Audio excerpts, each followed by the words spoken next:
Hey guys, study after study shows that if you want strong bones and muscles, healthy hair, skin, teeth, and nails, you need the 5 types of collagen in your diet.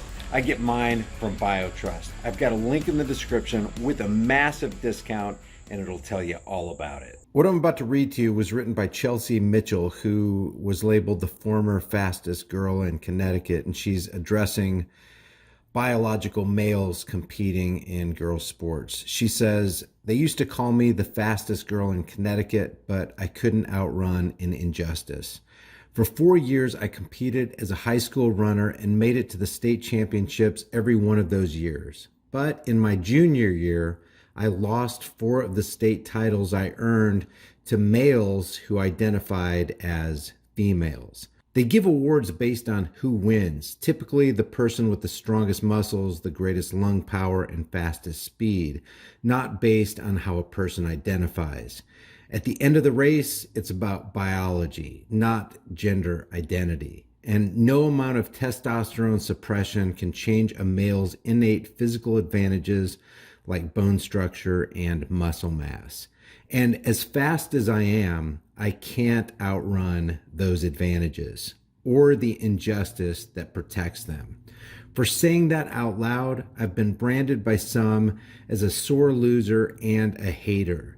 But what I object to has nothing to do with hate. Female athletes like me make a ton of sacrifices to compete, working tirelessly to shave fractions of seconds off our personal times and giving up what many would consider the normal teenage life by watching what we eat, skipping parties for practice, going to bed early to get up early and practice yet again. It becomes almost like a career, and we do all this while working hard to earn scholarship opportunities with preferred colleges and universities. It's all worth it to us because we know that we stand a chance at victory against our fellow female athletes, but not against those who aren't biologically female.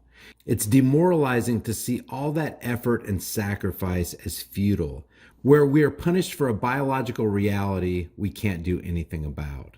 And that's what's been happening on high school and college campuses across America for the last several years. With the permission of coaches and administrators, as well as those in leadership at the National Collegiate Athletic Association, some male athletes have been pushing their way onto women's sports teams and playing fields.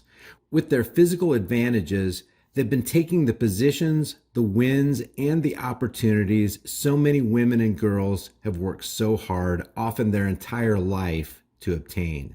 When women protest this, objecting to seeing the rewards for all our hard work go to competitors with a biological edge we can't hope to overcome, we're accused of hatred and bigotry. But the issue is fairness. And the people who should be protecting us and defending our rights are letting us down, time after time. Last fall, it was the International Olympic Committee making way for male-bodied athletes to more freely compete in women's sports. This month, it's the NCAA offering a complex and confusing list of directives that basically pass the baton to the governing bodies of individual sports. But then USA Track and Field, for example, points to the IOC policy, which points to other national and international bodies. The baton just keeps getting passed around and around and around. Everyone in leadership seems to want someone else to take the responsibility. Many of them are understandably scared that a minority of loud activists are going to take aim at their sport, their school, or them personally.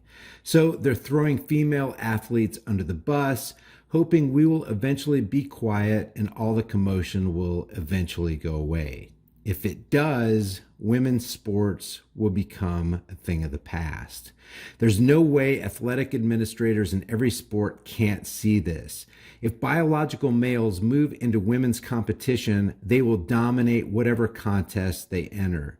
Eventually, nearly all the titles, all the scholarships, and all the opportunities to compete, earn scholarships and endorsements, and one day maybe even coach will go to the ones with the anatomical edge. That's just biological reality, and the leaders of sports are deliberately turning a blind eye to it. Under Title IX, they have a legal obligation to protect female athletes from this unfairness. But just like the Connecticut Association of Schools, which I and other girls sued through our attorneys with the Alliance Defending Freedom, they are not doing it. And that must mean that the dreams of women, the opportunities for women, the rights of women just don't matter on the playing field or under the law. Which means there's a lot more at stake here than a foot race or a swimming event or an Olympic title. This is about what we think of women in America. This is about what's safe and fair. And that's a responsibility our athletic administrators can't outrun. And let me just add one more thing to this. This is about truth versus lies, about fairy tales versus realities.